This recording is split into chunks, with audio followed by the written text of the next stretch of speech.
Hello to you, fellow human. Infinite Spiral here, and we are back again in Kerbal Space Program. So, last time we didn't do a whole lot. We just launched a couple of quick rockets and gained a bunch of money. And with that, we are going to now upgrade our launch pad right off the bat. We want those higher rocket weights to work with because, you know, heavy rockets are capable of so much more. And I believe we can afford the vehicle assembly building upgrade as well. That'll get us off our feet much faster. And we're going to go ahead and use these science points that we've got. I believe we're going to do this one for 20 and purchase those parts. That gives us, you know, the vector thrusting and a larger liquid fuel as well as the larger solid fuel. We will worry about this one later, or will we? Yeah, radial parachutes. Radial parachutes are mildly more important at this point, so time to start a new rocket.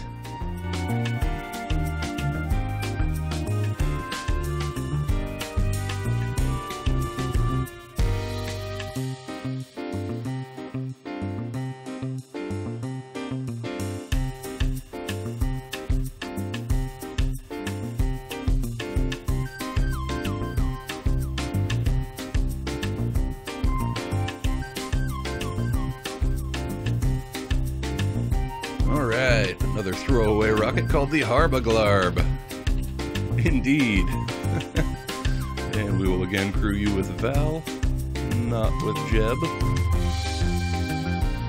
So I do need to be more careful with my pilots as I'm launching rockets because, as you saw, if you saw the previous episode, I have this set for permadeath. So they do not respawn after death. So let's get our staging fixed real quick. And then we will see you on the launch pad.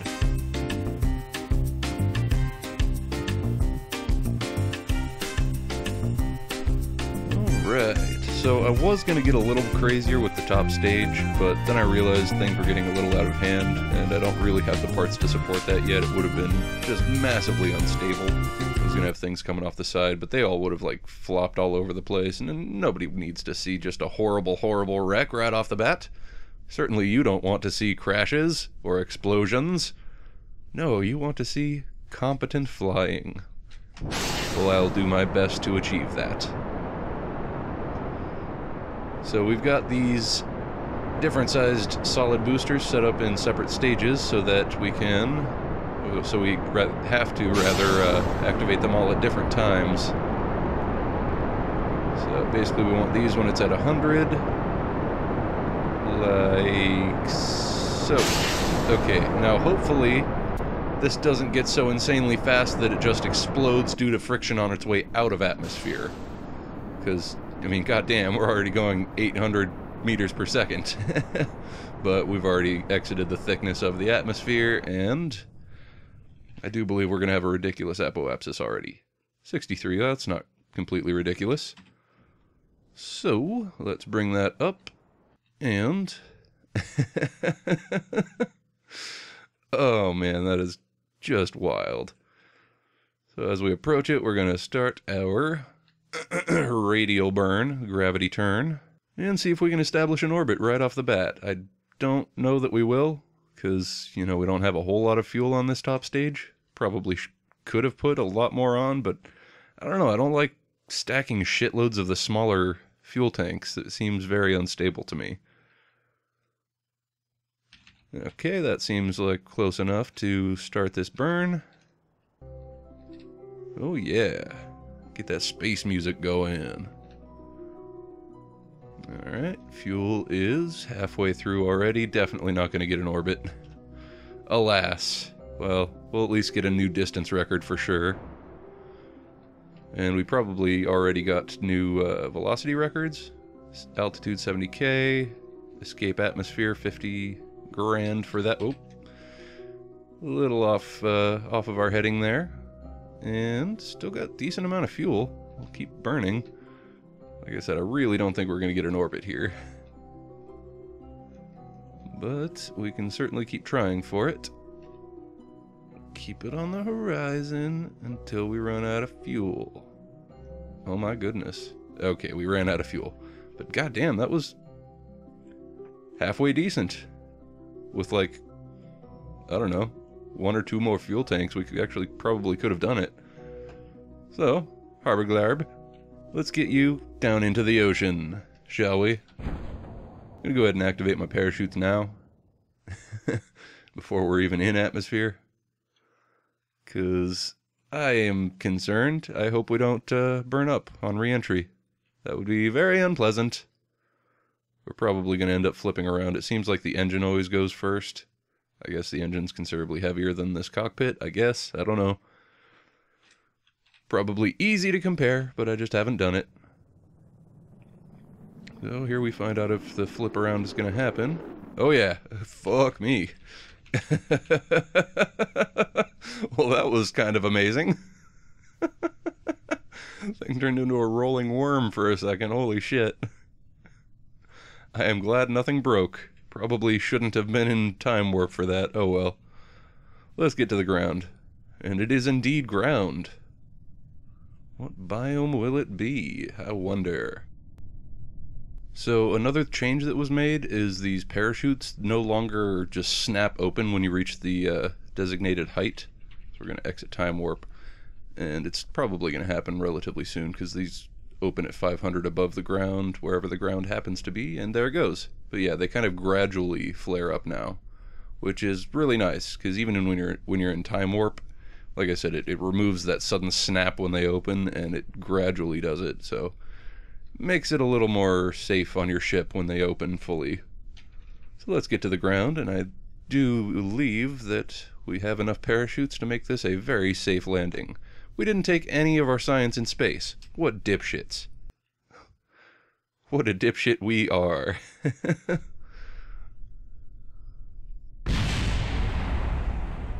Whatever. You didn't have to break engine. That was just unnecessary. Oh, mystery goo! Grasslands, I observe the goo. Fascinating. We'll do it a second time. And when we recover it, it will not be worth nearly as much, but that's okay. Materials bay. The materials show little signs of change, though one of the samples appears to be judging me silently. I judge you back. Don't judge me! Or some such. Crew report, 1.5 science, yes. EVA. I kind of don't like how it shakes like that all the time. There's no need for that complaint. Stuff my complaints. Flying over the grasslands, indeed. So it gives you that flying report, or a flying result when you... It doesn't always happen, but it seems like it usually happens when you take the report while you're just clinging to the cockpit. If you're not on the ground, it counts as flying, apparently. So, boarding, recovering. Bunch more science. Not nearly as much money, but still, quite a lot. Yes. Speed record shattered. Alright, new contracts. Oh, so now we get ferrying missions. Visual surveys. Okay, I was wrong about the test missions. Those still exist. I thought maybe they took them out because they have such a shitty payout. I don't know why anyone would really bother with them, but I suppose if you're really in a bind and you just need small amounts of money to get anywhere, then yeah, it could be a good backup, but man, decoupler, that's worth a lot. I'm surprised. Oh, because you have to do it from orbit. That makes sense. Anyway.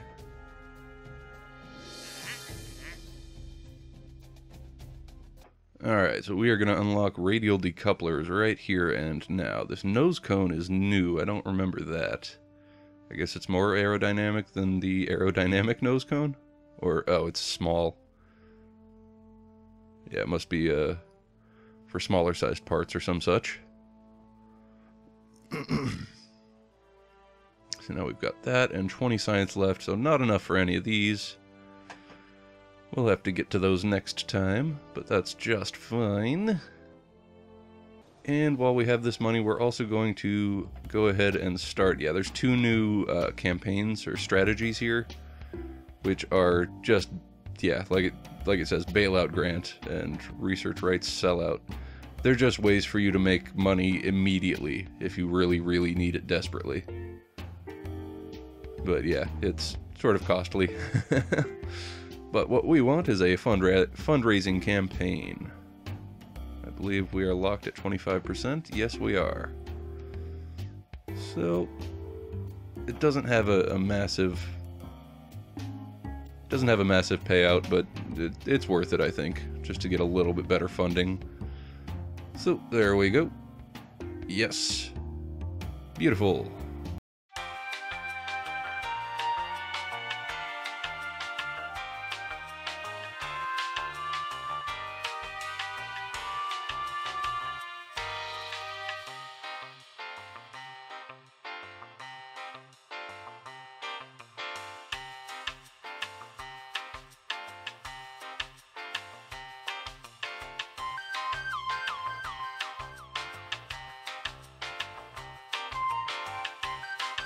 Alright, so we've made some additions, changed it up, dropped all of the smaller solid boosters, just a massive, huge solid boosters.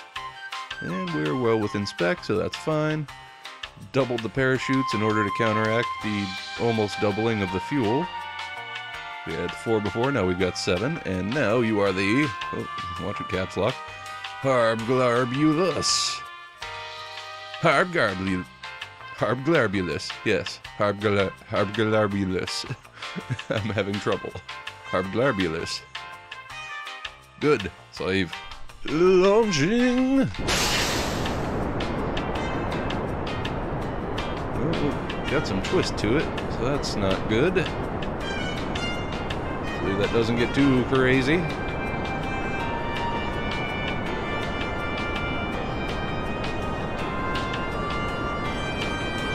I am holding the counter twist button. It is not working, or it probably is working and is keeping us from going absolutely insane with the twist. There we go. Outer stage gone, inner stage launched.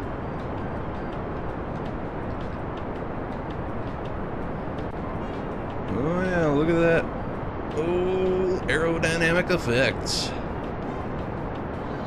Beautiful. The solid boosters get us well out of atmosphere, so that's fantastic. Oh, watch that. Watch that trajectory. Okay. Drop that, and drop that off. Good to go. And, okay. It's not acting too ridiculous, so that's good. And let's check our trajectory. Way, way up there. 318,000. Oh man, that's special. Okay, well, I think we'll be able to achieve orbit no problem this time. Utterly ridiculous. So, I will see you at the apoapsis, because I don't have maneuver nodes yet, and once I unlock those, another new feature that was added was the ability to warp to points on your trajectory, which is fucking amazing. No more futzing about with time warp, hoping that you don't zoom past the point that you're trying to get to. Anyway, we'll see you there. Alright. So let's find out just how effectively this thing can orbit. I imagine it's going to be pretty damn effective. We've got almost double the fuel of last time, and we're way, way higher in the sky this... Oh my god, yeah.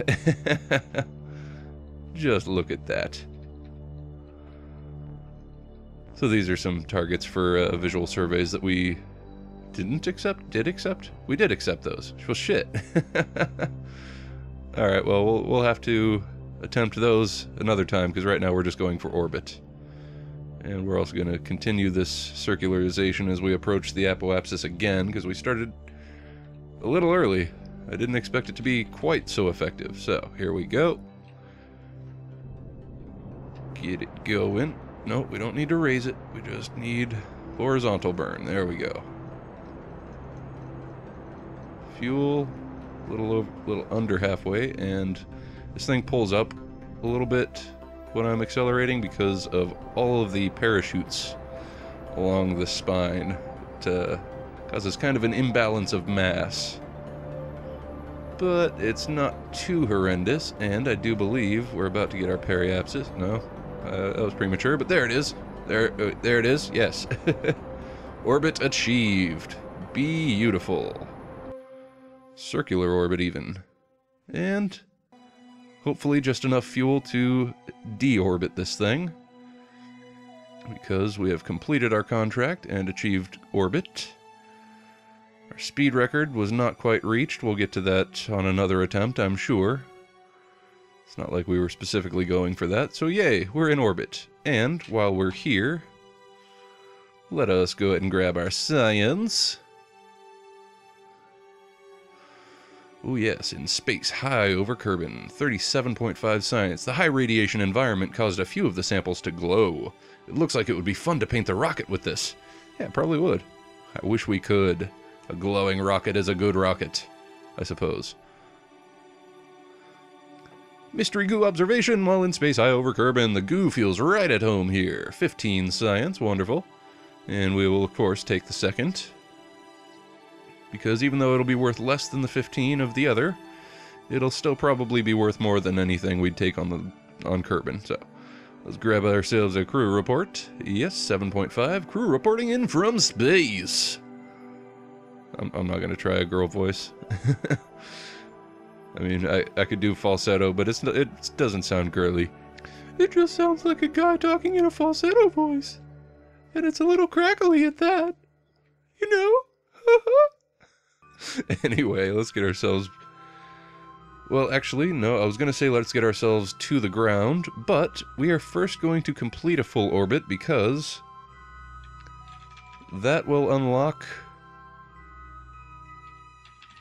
the experience of orbiting the planet once for Val. She gets her pilot experience when we land on the ground. And that will level her up, which gives us more options for controlling SAS in special ways, and being able to maneuver straight to different directions, which is something that was available before, but I didn't realize it, and it is a massively useful feature that I wish I would have known about. Alright, let's just keep an eye on the map. Periapsis is already half what it was. And yeah, we definitely have deorbited. Fantastic.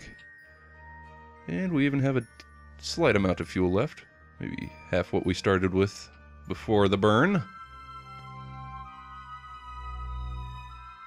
Well, I suppose we could try and control where we're going to land. Ah, that looks good. We'll just go there. Or... yeah, we should try to land in daylight, so... let's undeorbit, which is to say reorbit, and try and land in an actual well-lit part of the planet. Because nobody likes dark videos, come on, that's bullshit. Alright, periapsis at above, so that's good. Okay, so from here, now we shall... that's what I thought. Turning the wrong way for retrograde. It's going to take a little more fuel since this side is a little higher than that periapsis was, but I think we can handle it just fine. So, full burn. Oh yeah. Yeah, we're coming down right over here-ish.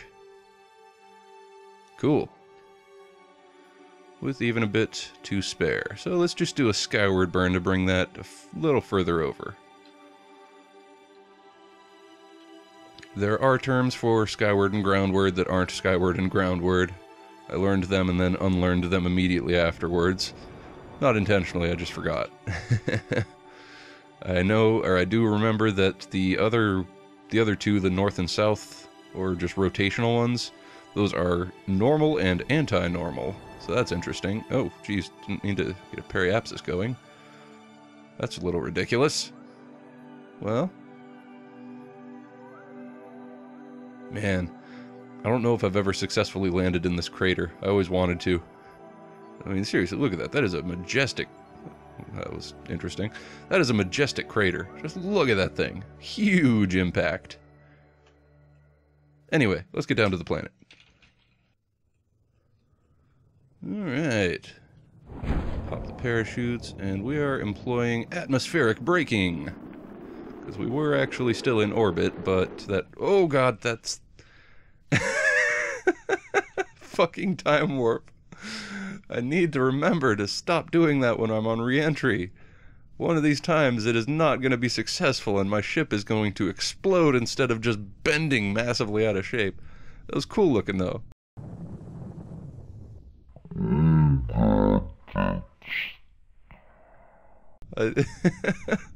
Still, ridiculous. So where are we? Oh yeah, not even close. I thought we might come down somewhere in this ocean near that crater, but holy crap, we were way far away from that. Atmosphere thickened considerably faster than I expected. What are these things? Are these rocks? Or trees? Or bushes? I suppose we'll find out when we get there. Goddamn, that fucking engine just always pops. Oh well. Still a safe landing, even if we do lose the engine every time. So, EVA real quick. Thank you, Val. EVA report. Highlands, while flying, of course. And we're going to go ahead and hop down off of here and just go check out one of these rocks. Because, you know, what the fuck? Might as well.